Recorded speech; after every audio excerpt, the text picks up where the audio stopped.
Hello and welcome everybody. This is the ET Newsroom and it is the 15th of, February. How did we get there already? And it's 2021. And I have a wonderful day today for you, a wonderful hour.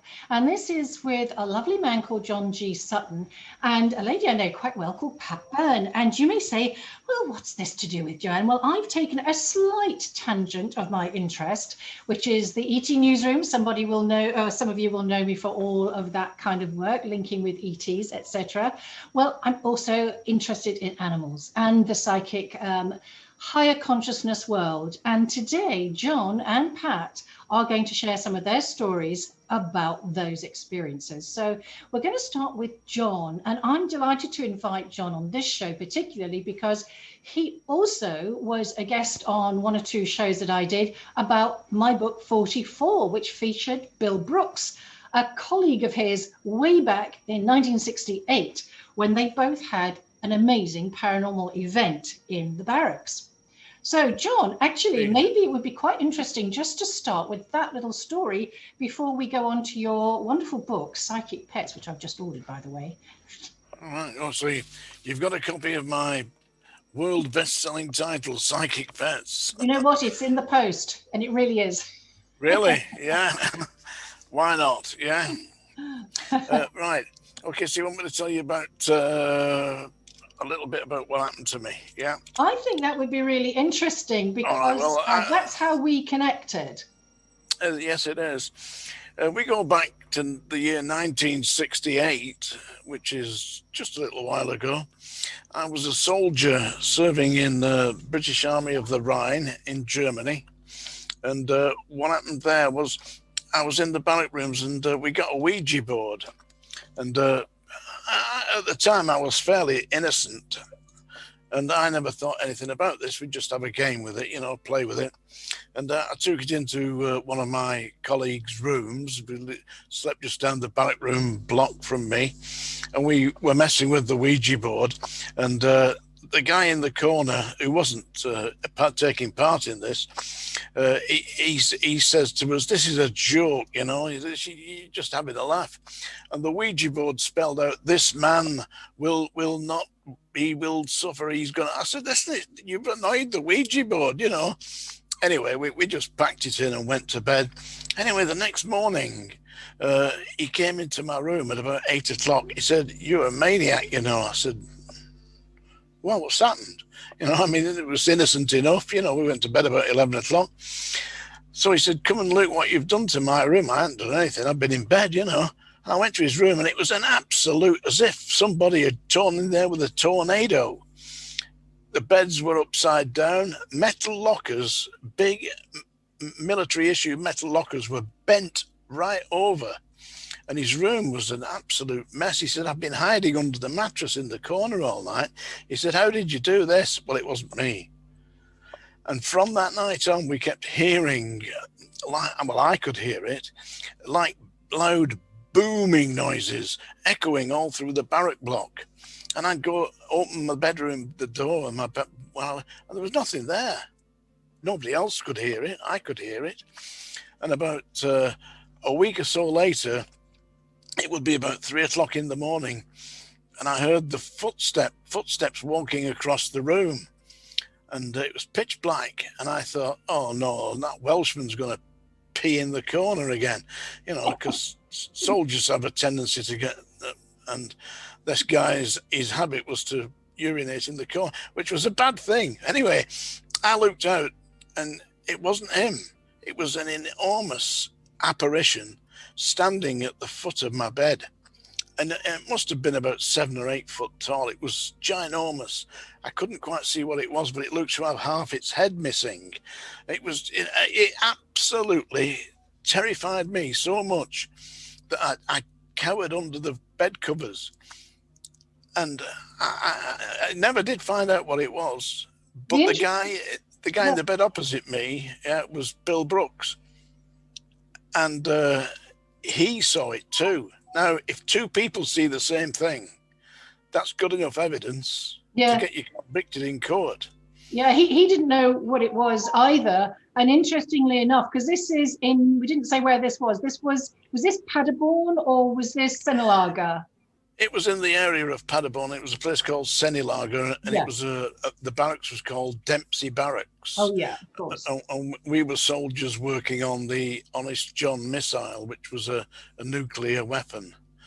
And what was interesting, John, that when I was doing research for the book 44, which is based on an ex-soldier's true story of lifelong encounters involving alien abduction, we had a call from a young man, a young military man, only in his 20s, who was waiting to get out of the army. And he was really freaked out because he was in Paderborn and he had seen an apparition of a reptilian, is what he called it. And he wasn't really schooled or interested or anything to do with this field, but that absolutely terrified him. And when he heard some of the interviews that I'd done with Bill, and it was the same area, he called them. He said the amazing thing was this, whatever it was semi-transparent, and I could see my lockers through him, the other side of the room. And he said the thing is that I was so shocked and stunned, and this was quite a tall being, definitely reptilian, not anybody in kind of some weird dress or anything, because it was transparent. But he said they locked eyes on one another and they both looked as surprised as each other, and then he disappeared. And that made me go and research if there was anything else in Paderborn that had experiences, for example, of the reptilian kind of thing. And there's a Paderborn paranormal group, and one of the things they reported was that quite a lot of military people have reported seeing reptilians around the base. Isn't that interesting? Yeah. Very interesting. I have another colleague who is also serving at Paderborn in that area at the time, and John Brown, his name is, and I was telling him this story, well, 50 years later, because I hadn't seen him for a long time. And he says, it's strangely enough, he said, I saw the same thing in the same barrack block, but at a different time. So the barrack block was obviously haunted. Yeah. And what you saw, John, do you think that was human looking, or could you not tell? It was just too big to be human. I mean, it could have been, I don't know, what's his name, Tyson Fury? A big being. Is he human? Yeah, no, it was that kind of size. It was just absolutely enormous. It didn't appear human. Right. Very, very, very interesting. Well, I just thought that was an interesting interlude into the animal side. And just before we bring Pat in, I just want to know what it was that spurred you on to write your book, Psychic Pets. And please tell us a little bit about what that's about. Is it a collection of stories? Is it your own experiences? Do tell. Well, Psychic Pets, I was for 27 years the feature editor of the British Journal of Spiritualism called Psychic World. And I was the feature editor, and I used to interview many people and write articles about this. And I started to get a series of letters from people telling me about their adventures with their pets, that their pets had interacted with them in a paranormal manner.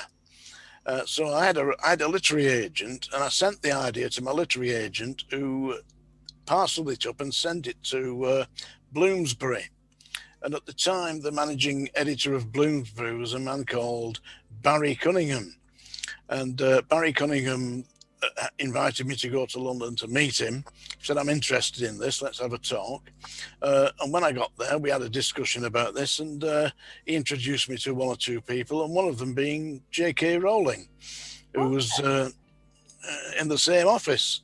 And he said, yes, I'm very interested in the idea of you doing a book. He said, we'll call. He said, now I'm going to introduce you to the lady who will be editing your work. And it was a lady called Ingrid von Essen. And she was a tutor or a professor of English literature at Cambridge University. And she did this in her spare time. And she said to me, she said, Mr. Sutton, if you cannot write, then I will tell you that, and it will not be published. She was a real charming lady, Anyway, I set about writing it, and here it is, Psychic Pets. Yeah. And indeed, it was published. It won the Times Children's Book of the Year in 1977. Oh, brilliant. And, they gave me a publicity agent. Seriously, Oh, I mean, the publicity agent got me on This Morning with Richard and Judy, flew me to America, put me on with Walt Disney, and New York with, was it Fox TV? And interesting story about that. I was doing a series of interviews for the Children's News Channel. And he said, we want to interview you in the open air. So they took me to Central Park in New York. I didn't think anything about it, you know, but they had cameras and lights. And of course, we get into the filming, and they said they were going to do 1 or 2 interviews. They did 8 15-minute interviews with me. And by the time we'd finished, we'd attracted a massive, great crowd. They obviously thought that this was some kind of movie being made. And it was just me giving them an interview. And the funny thing was, the daughter of the director, the lady directing the actual show, brought me her autograph book. Said, would you sign my autograph for me? I said, yeah, I'll sign it for you. I signed it. And the guy who'd signed on the page before me was Arnold Schwarzenegger.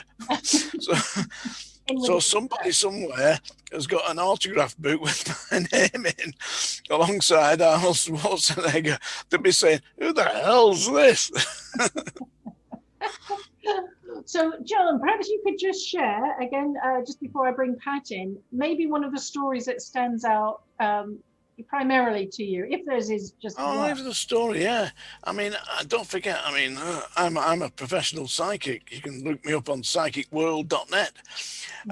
And I had a pet, a little Scotty dog. And the Scotty dog followed me everywhere. It was a little bit antisocial, but it followed me everywhere. And we had the dog for about 12 years. And eventually it came time for the dog to go. And the strange story that when we had to get the vet to put the dog down. And I said to my wife, you better go and dig a grave, you know, we'll bury the dog in the back garden. So she went out and dug the grave, and said, you better come out. There's an injured bird on the outside of the garden. So I went out, and there wasn't an injured bird. There was a blackbird. And the blackbird was sitting right at the edge of the hole in the ground that my wife had dug for the body of the dog.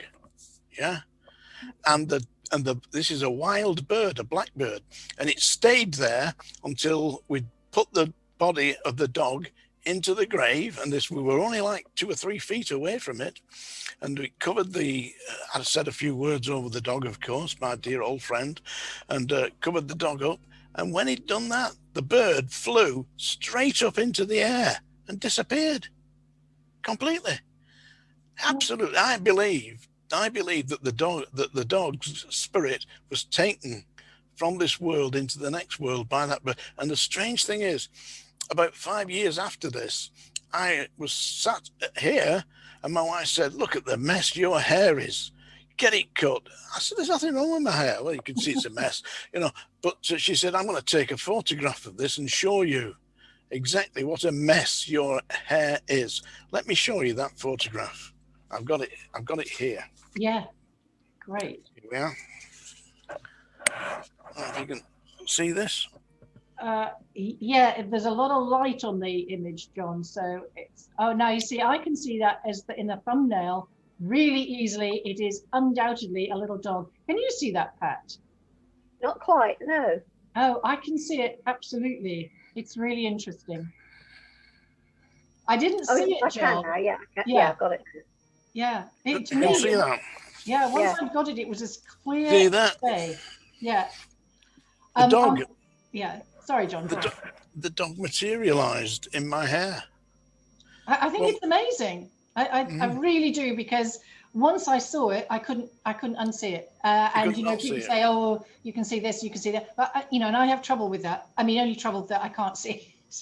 I can definitely see that, so that's interesting. So now, Pat, I'd love you to come in and just tell us a little bit about what an animal communicator does for people who maybe aren't so familiar. Well, it's quite wide ranging because people will come to me for various issues that they're having with their animals. And it could be anything from they're concerned about when they might have to have an animal put to sleep. You know, getting the timing of that is quite difficult for some. Some come with behavioural issues, particularly if they've taken on rescue animals. Some are still suffering intense grief from the loss of an animal, so it's more about the human than it is about the animal, but we'll come to that later. Sometimes there's a bit of training involved, can be actual training involved. I'll give you an instance. I had an animal that a woman rang me up and she was in a terrible state, and she'd taken on a husky from dog rescue, and this husky had been in the dog rescue for a couple of years in a kennel, so it was quite frustrated, but highly intelligent animal. And he actually managed one night to unlock all the doors of the kennels. He got out of his own kennel and set all the dogs free. Luckily in a compound, but you know, it was pretty chaotic.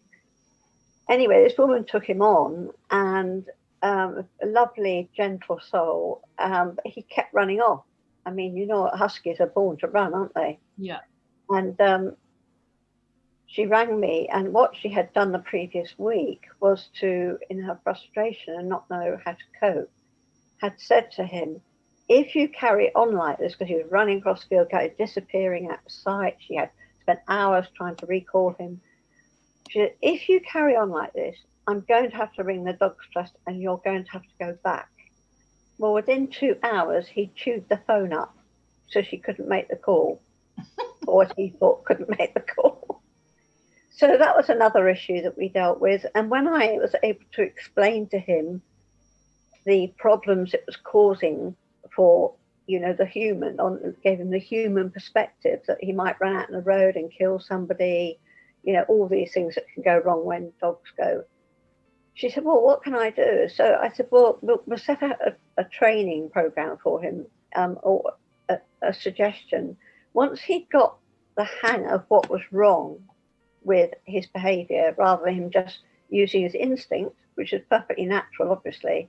Once I had explained that to him, I asked him, but when she took him for a walk, at this stage, she was only keeping him on a lead, which was not really working because he really needed the exercise. I said, well, when you let him off, you must ask him to maintain eye contact with you. So he mustn't go outside of your vision. And he did it. Wonderful. And it took a bit of time, you know, it wasn't instant, and he was rewarded for doing it. But being so intelligent, he got it very quickly. So people come with various issues. I mean, well, another lady came to me because her dog was very sick, and the vet had suggested that he was put down that weekend. And she had a very spiritual, very close relationship. And I was able to talk to him, and he was able to confirm that it was his time to go. And he went another step further and even told her where he wanted to be buried. It's really, that relationship is about giving a bridge between the owner guardian back to the animal. And that's what it does. On can be any issue that we might have in life as humans. Animals will have the same issues because they think and feel emotions just like we do. Yes, I think it's really important for people to be made aware of the animal, you know, not only instincts, but their feelings. And a case in point is that a friend of mine contacted me recently saying her lovely doggy, who we both know, Pat, was causing a lot of ruckus because the family where he goes and visits quite frequently has got a new cat, and he was not okay with that. And she sent me a little video of an interaction with him and the cat, and he was just barking like mad. And I could read it, and maybe I'll have to show you that, Pat, sometime. It looked like he was trying to alert them that there was an intruder. And that, you know, nobody, of course, thought to tell him that this was a new family member.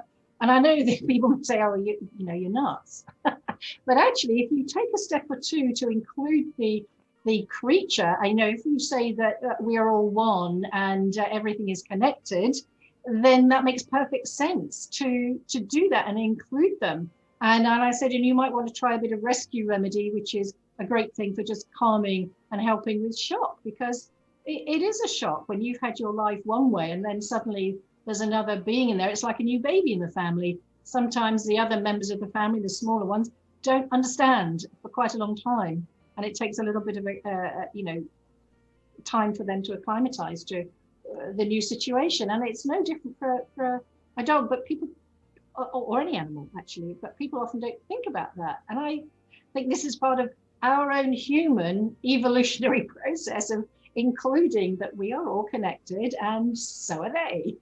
I don't know what you think about that, Jim. Sorry, Pat, go on.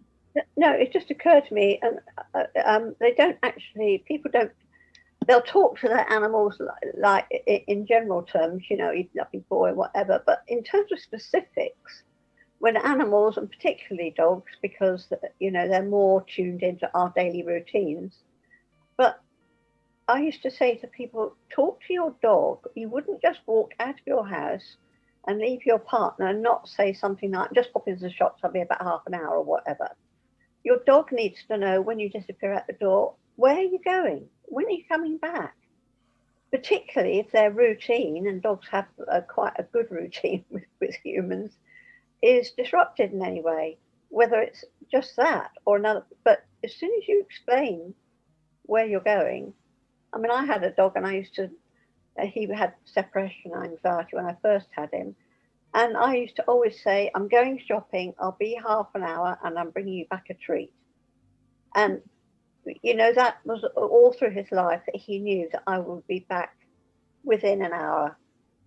And he'd settle down and go to sleep. And he probably would have only begun to get anxious because they've got a good sense of timing as well. Yeah. It's a pretty fundamental thing that they don't talk. If they've got an impending change coming in their family structure, they don't advise the animals they've currently got and say, look, it's okay, but this is going to be happening next week. You'll be safe. Life will go on as whatever you have to do just to give them that information. And then they're included. Even tell them when they're going to the vet, not cats, because they'll shoot off somewhere. They know anyway. Yeah. Most of them know. But I think also dogs have a very good insight into their humans, owners' situation. Yeah. And I think you might have experienced that before, where the person comes for an animal communication only to receive from the animal a dissertation almost about their owner's current state of mind, state of affairs, and what the real issue is for the person. And actually, it's not a dog issue, though sometimes from reports that I've heard, the animal's condition will clear up once the human owner has addressed their own, which is often reflected in the animal. It is, and the reflection is often quite specific. So say if the person's got a skin problem or got a problem that hasn't gone away, then we'll talk about the physical, the animal might pick that up and display that and highlight it. So that, but on a deeper level, I have had, particularly more recently in the last year, more animals say to me, she's not following her spiritual path. Oh, really? She's not really addressing this and this. And I've been amazed, really. And, she's worrying too much about that as well. She doesn't need to worry about that because they are the silent witness in our lives. Yeah. They witness everything we do. It's like having a camera, isn't it? Yeah. Their eyes follow us all the time. They're noting it all at an energetic level. They're feeling what we're feeling. Yeah. I know if I start rushing around, my cats start rushing around and start acting silly. They're such good reflectors that it's important that we are attuned to that. Yeah. But a lot of them are spiritual facilitators as well, particularly I think that's a really who are quite awakened, owners who are quite awakened and are aware of that. And if they're open to hearing that, it's great because it's very positive for both sides. Yeah. What are your feelings about that, John? Have you had you know, any interaction or awareness of animals that, you know, bring in that element too, where they are reflecting their owner's issues? Yeah, I mean, I had a bulldog, was a great friend of mine. It was called Grumbles, and seriously, and my friend was diagnosed with cancer, and the diagnosis was quite bad, and I was quite upset to hear this. And believe it or not, Grumbles came up. She was usually snoring for Great Britain in the corner of the room. Seriously, she came up and put her head on my knee, you know, and looked up at me as if to say, "Don't worry, it's going to be all right," you know. And so there was a telepathic, I believe that it is a telepathic communication, because dogs obviously do not speak, but they do speak to us telepathically. So I always find that if you're going to say something to your dog, visualize it at the same time that you're saying it.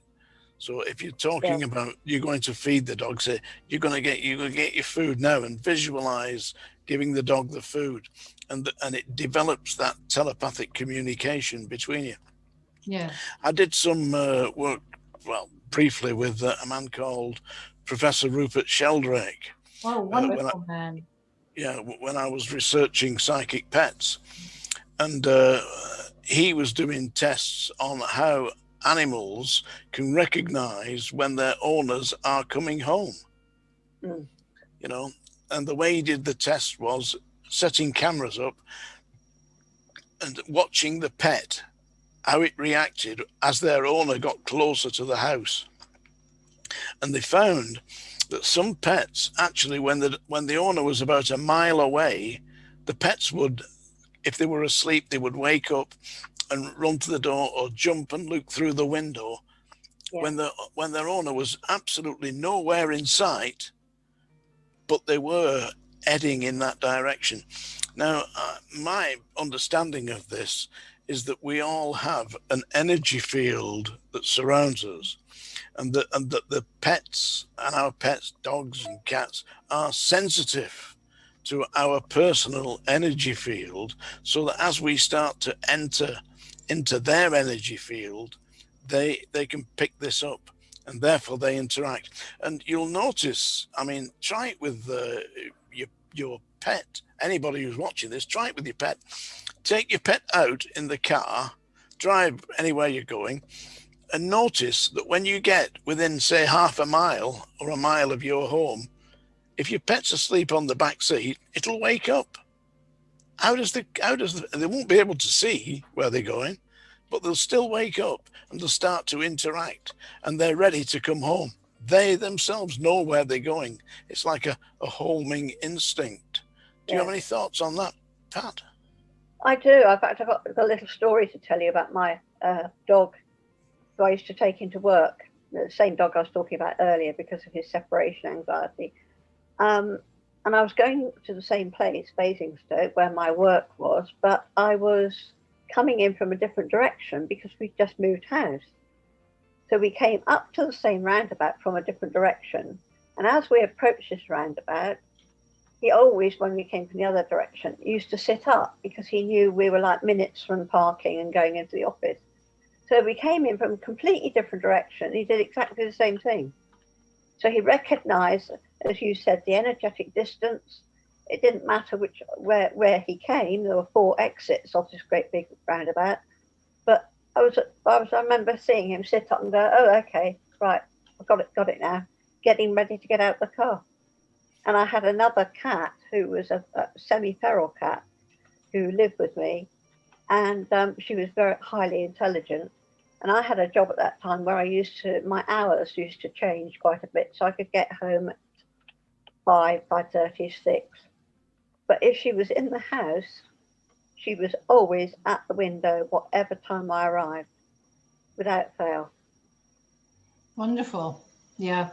Well, I've had a lovely experience with my beautiful old Battersea special doggy from many years ago. And I know he was I brought him up as a really independent doggy, but he was really loving, really chilled out, he was one of those Heinz variety mixers, maybe a bit of a collie in him. And he was very sensitive. And when one day I was really upset, I can't remember what it was about, and I was just sitting in the middle of the floor and I was just, you know, having a little bit of a sob. And he walked up to me, sat right in front of me, and he'd never done this before, and put his head on my shoulder. And it was just amazing. I mean, that he was so incredibly tuned in and compassionate. I thought that was just astonishing. The cats didn't really seem to have the same kind of interaction, but the doggies definitely. It was beautiful. There have been stories of animals, cats or dogs, going to a specific part of a human body. Like there was a story of a cat that kept padding this woman's breast, that kept padding it day, you know, every day. And when she got it checked out, she actually did have breast cancer. All right. Yeah. So, you know, as John was saying, at an energetic level, the amount of information they can pick up, whether it's direction or whether it's actual imbalance in our energy systems, I mean, they're amazing, really. Well, they are. They're much more aware than we are, as we know. Yeah, absolutely.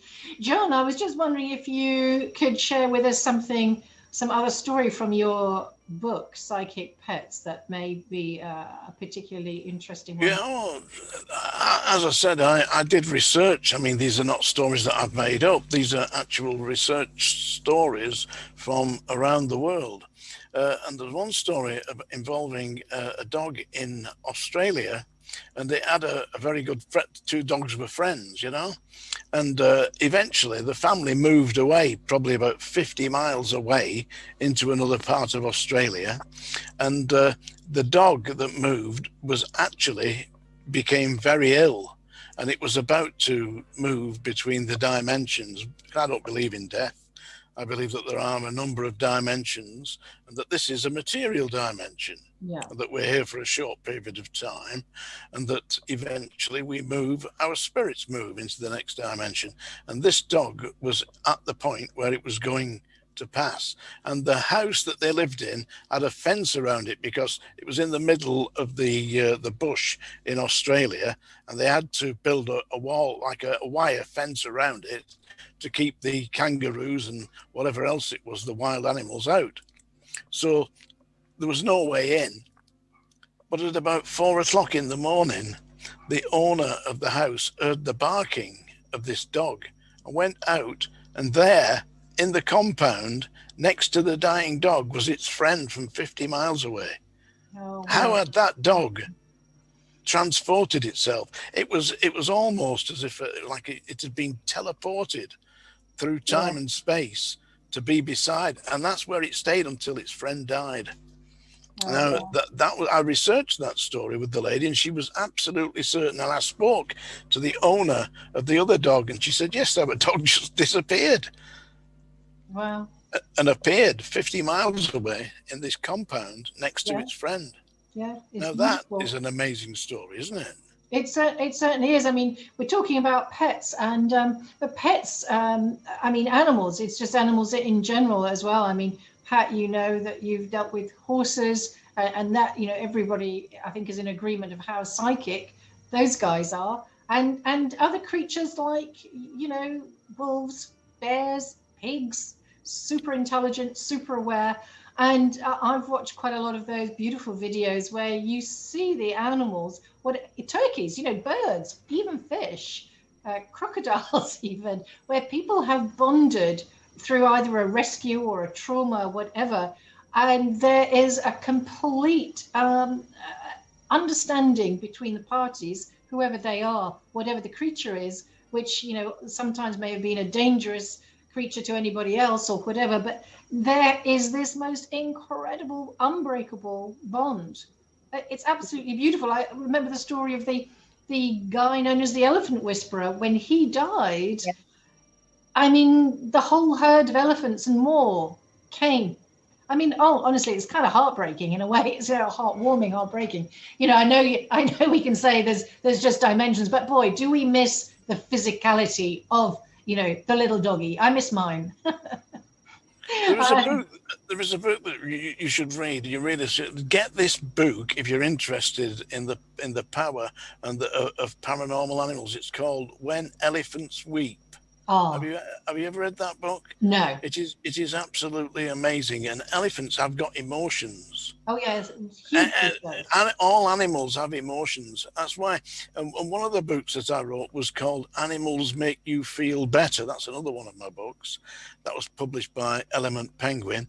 And my aim in that book was anybody who read that book would never be able to mistreat an animal again, because it's about the emotions of animals and the interaction and the bonding, as you mentioned there, the bonding between humans and the animal kingdom. Because basically we're animals, we've got words, they have too, but we just can't at this point understand them.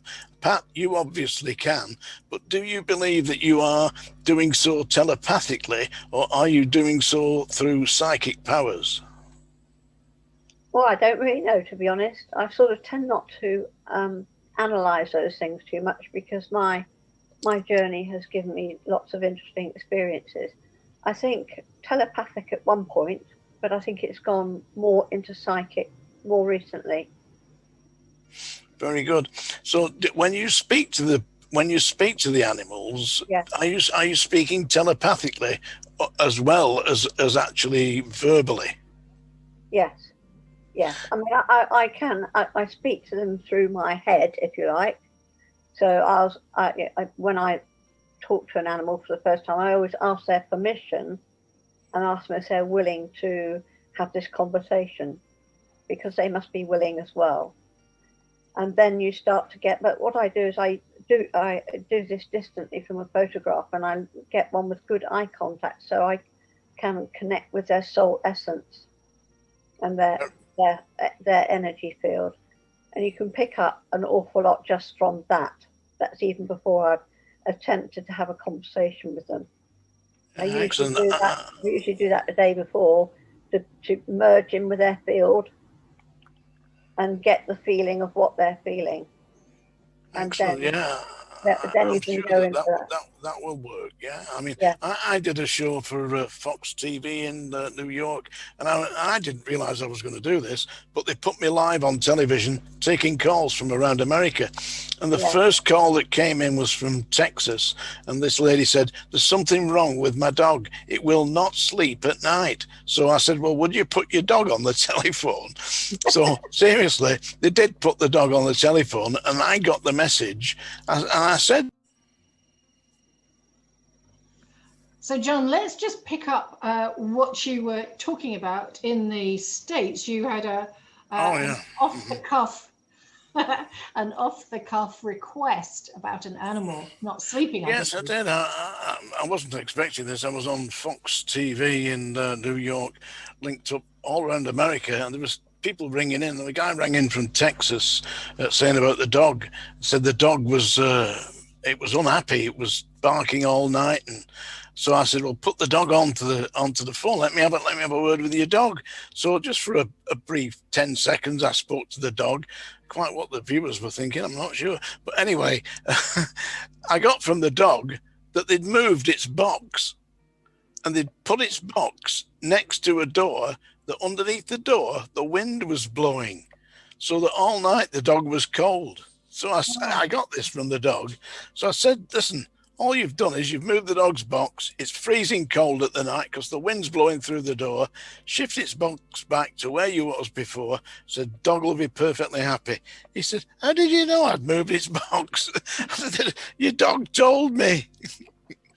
Well, there you go. I mean, and I think this should be a normal, everyday kind of experience for us, and that it's not something that we have to say as unusual. I mean, isn't it interesting? I think it's fascinating how, humanity thinks it's pretty evolved, really. Well, humanity is evolved. I mean, we've evolved language. Revolving. Yeah. we've evolved language. I mean, but animals have got language as well. I don't know if you ever listen to Radio 4.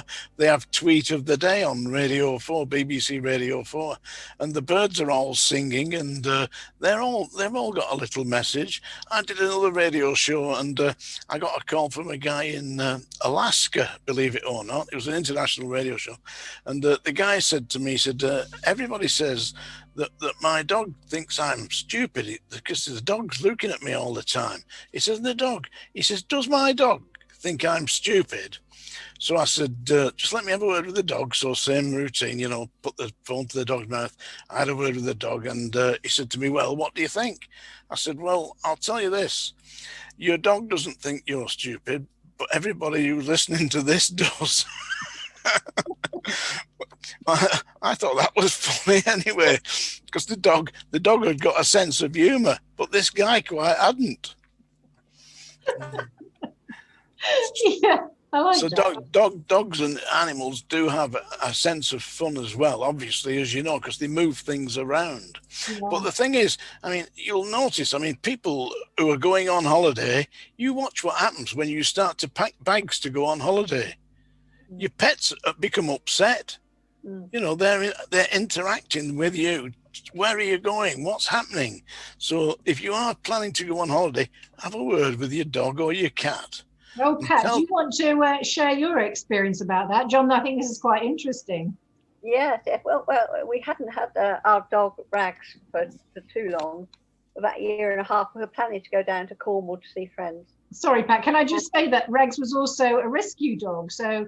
You know. Yes, he was. Yeah. Yes, he was a rescue dog, and he was lovely. He was half lab, half collie, so he was incredibly bright, but he had the lovely laid-back temperament of a lab, except in situations where he felt separation may be occurring. So this was, I think, it was the first time we'd ever done this trip, and I suddenly realised he was getting quite anxious, and he kept going into his bed in the kitchen and sitting in it. And then it suddenly came to me. I thought, I'm going to show him that he is going to come with us. So I took the bed out with his lead and a bag full of food and put it in the boot of our car.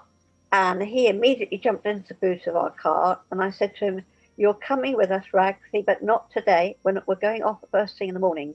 Are you okay with that? And with that, his tail went like this. He jumped out the car and ran around circles and all this sort of thing, full of excitement. Then he went up to tell Ken he was going on holiday, my ex-husband. We're going to, yeah, I'm going to drive there, you know. And he was fine. Yeah, he was fine with that. So it's just working out a way that makes sense to them. Am I coming? Am I coming? Am I coming? It could have been more obvious. Yeah. You know, people just blithely go on. You know, we do. We tend to, you know, oh, do this. They're busy. They're not really thinking. They're thinking about their shopping or whatever. The poor animals sitting there going, "What's going on? I don't understand it." Same when you move house, isn't it? Yeah. Exactly the same process. You know, all these huge. What to us is a huge disruption is moving a house, but what is a huge disruption to an animal is you going off on holiday and telling them and not telling them what's happening. Yeah, and that's right. You've got to speak to your pet. You Yeah. mentioned earlier before that all animals, all creatures have got the ability to communicate, and I believe telepathically. And we go back a few years. I was asked by a television company to test my psychic powers with animals. So what I did, and it may sound ridiculous, but I got a goldfish in a bowl, yeah? And I said, I will get this goldfish to swim to the left of the bowl, and transmitted the thought, and the goldfish went from the middle to the left and stayed on the left. That was a thought that I was transmitting to the goldfish. Yeah. About 20 years ago, I had a big goldfish pond in the back of the garden, and we used to get a heron that come and eat the goldfish, and until there was only one goldfish left. And do you know, that goldfish wouldn't come near the top of the bowl. Now, they say that fish have got no memory, but that fish had a memory, and that fish knew not to go near the top, because if it did, there was a big bird Yeah. coming down to eat it. Imagine that. Oh, I think they do, and that's another of the wonderful videos I've seen is, which is showing myriad different interactions with different species. And one of them was a big goldfish. But this chap would put his hand in the I don't know, it's a big pond or a lake, and every day, and this fish would come and it would have a little bit of comfort with this guy, and it would go off and come back again. So they must have some memory. They in the morphogenic field that Rupert Sheldrake talks about, which is this overarching field that we all, if there's a kernel of a seed of something, let's say, I don't know, a plant, that the seed already has within it the morphogenic field of the mature plant. So it is, I think, with our thoughts and what have you. And so I completely believe that we are all connected. And not that I know all about that, but I do believe it and keeps finding evidence of it in all kinds of different ways. But I think the animals, as they're so close to us and so much in our domestic environment, really do highlight for us, or can, if we allow them, a fantastic connection, fantastic relationship. And it's very enriching. I know there are people who don't align with animals very much, but if you do, or can find it in you to do, the enrichment to life, I think, is amazing. Really. They often term the idea that we apply emotions to animals as being anthropomorphic, but I'm absolutely certain that they do have feelings and emotions. I was telling you earlier about my bulldog Grumbles, and when I had Grumbles, I used to play Elvis records. I quite used to like Elvis, So I used to play Elvis, and me and the bulldog, and I'd sing along with it, and the bulldog would make a noise as if it was singing too. So I was doing a show for the BBC called Fully Booked, and it was filmed in Scotland, and they invited me up, and I said, well, why don't I bring my bulldog? Because I've got an Elvis impersonating bulldog. Really? They said, yeah, bring the bulldog along. So me and my bulldog went on national television, and I'm singing. They said, does it? I said, oh yeah, definitely do it. So we got on the TV, and I'm singing, "Are you lonesome tonight?"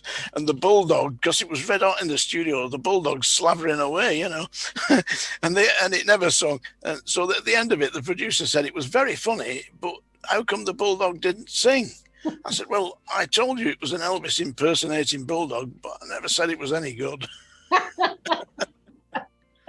It's true, that. They do make you laugh. I mean, my little doggy, honestly, every day, he's not with us anymore, but every day, he used to make me laugh. And I can't, most humans don't do that. Just because he was so unconditionally lovable and loving, it was... and that's something that we miss, especially in current conditions. Having that sort of bundle of fur and little feet and funny face to say hello to often is I definitely miss that. But gosh, the humor, and they definitely do have feelings. Oh, I heard my little Battersea Special dog got separated from me on a walk. Unusually, never happened before or afterwards. And how clever is he? So he managed to find himself through a park, a main road. How he didn't get killed, I don't know. The dog warden was called, everything like that. And I had been working nearby at a house, and he had gone to this house. I'd just taken him to visit. We were working with learning disabled, and they were, meeting my doggy because he was so good with folks.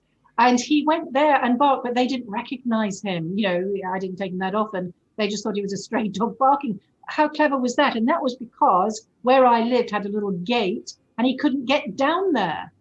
But afterwards, he was so traumatized by that event, because that was a huge thing that he did to actually, survive, to be honest, the suburban roads after the woods and everything. And how he got back to the area, I have no idea.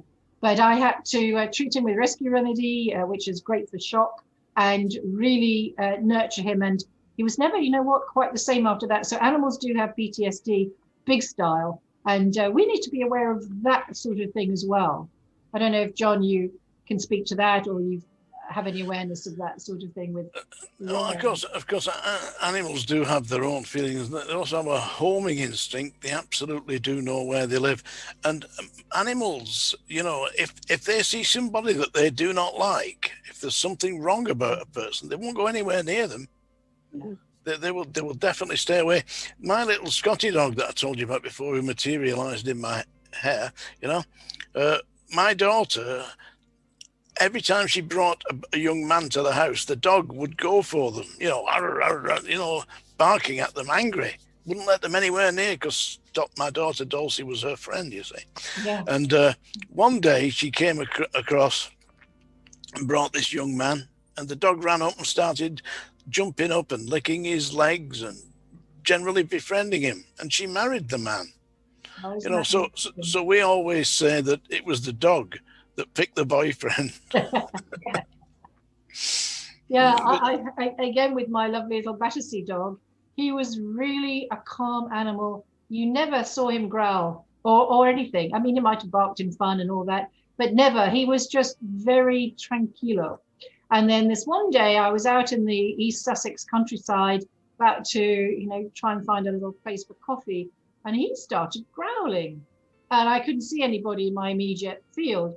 And then across the road, a little bit further down, was someone who was obviously really drunk. I mean, very drunk. And they'd just started as I'd arrived, getting a bit loud. I hadn't noticed initially because my attention was elsewhere, but he was guarding me from this man who looked like he was going to come in our direction. And, you know, we just hightailed it different direction. But that was astonishing, because never before in his little life had he ever done that. And sensing the danger, you see. Yeah, I think it was, you know, an out of control drunk human who was seeing that, and there was nobody else around as well. So have you Pat, have had any experience of animals interacting with the spirit world? Because I've been a professional psychic for the last 30 years, and my bulldog used to come with me on what I call like ghost hunts, ghost busts, you know, where we go to people's houses who were suffering. In fact, I did a big feature for the News of the World. I've got it here, I think. There we are, the News of the World. There we are. Yeah, that's.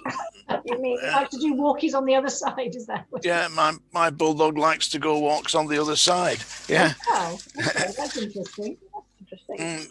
And I found that if there was an entity in the room, then the bulldog would react to that. Oh, you know, and you could. I don't know. Do you do any work with discarnate entities, Pat?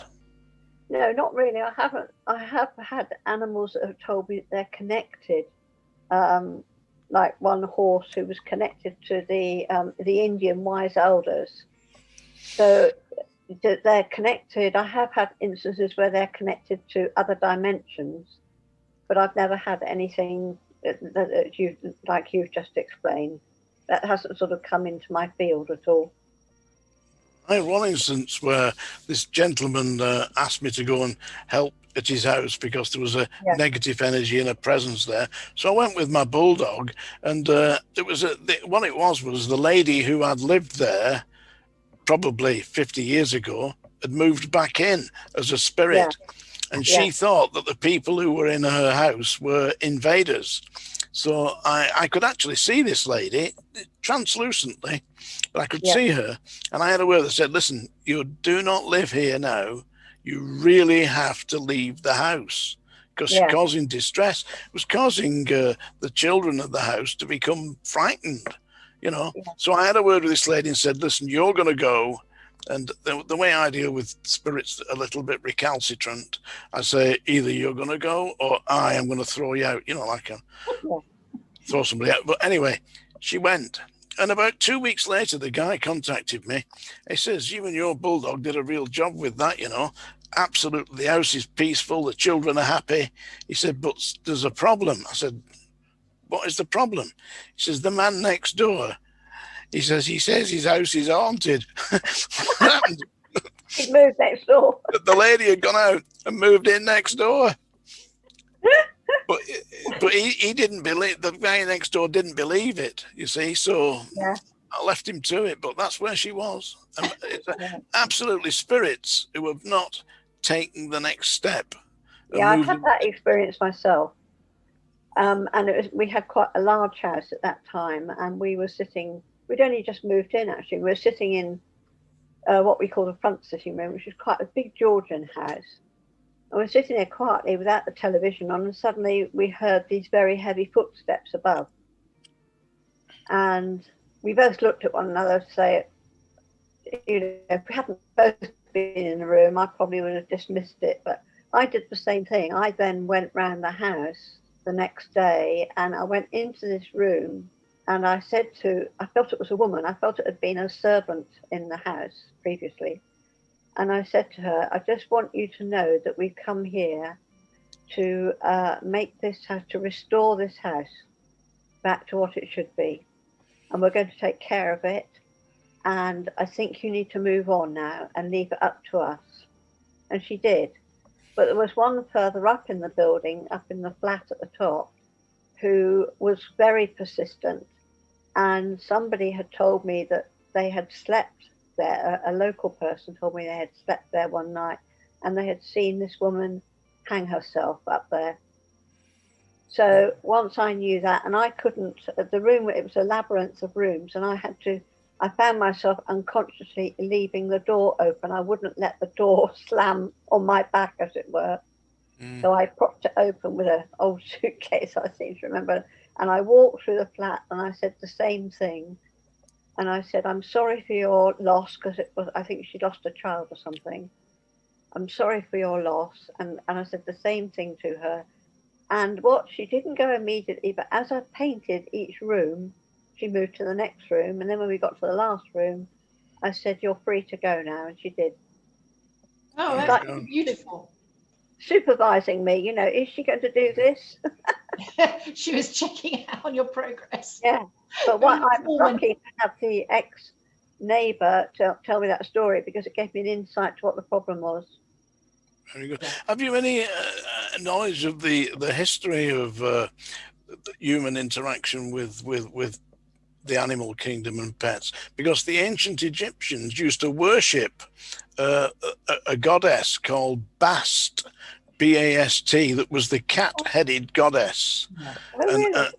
And they had a town dedicated to this cat-headed goddess, and the city was called Bubastis, which I believe still exists today in Egypt. But they had temples dedicated to the goddess Bast, and it was an offence punishable by death to kill a cat, and the people that kept the cats, if the cat died, they used to, as a sign of mourning, they used to shave off their eyebrows.